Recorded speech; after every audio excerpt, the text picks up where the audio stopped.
লাঞ্চের ব্যবস্থা শুরু হয়ে গেছে। লাঞ্চের ব্যবস্থা শুরু হয়ে গেছে। মা কি রান্না করছো? এই তো সজনে আলু বেগুনের তরকারি, মাছের ঝোল হবে, করলা আলু সেদ্ধ হয়েছে, সব হয়ে গেছে। তারপরে বেগুন পোড়া হয়েছে, সব রান্না হয়ে গেল। শুধু মাছের ঝোলটা বাকি আছে। দেখি কি কি রান্না হয়েছে।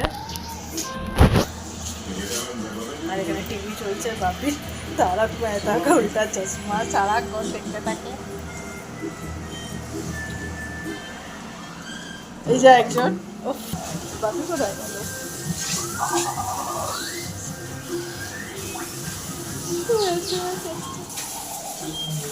দেখি কি রান্না হয়েছে মায়ের। এখানে হচ্ছে সজনে বেগুন, সজনে বেগুন আলু, আলু। আচ্ছা, এখানে কি কি করেছো দেখি দাও। বেগুন পোড়া,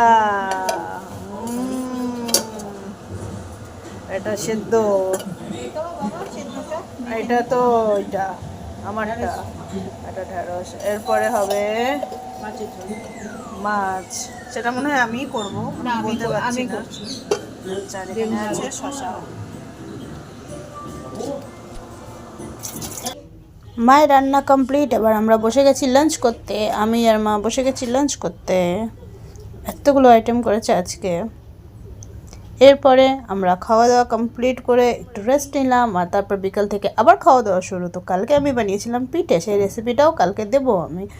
তো পিঠে খাওয়া হলো, তারপরে বাপি আবার কেক নিয়ে এসছে, তো সেই কেক খাওয়া হলো। তারপরে আমরা গ্রিন টি খেলাম, খেয়ে দে এবার আমরা রাতে ডিনার করে শুলাম। কিন্তু তার আগে ওয়েদারটা দেখো, আজকে এত ঠান্ডা, কি করে মানুষ পিকনিক করছে ভাই বুঝতেই পারছি না।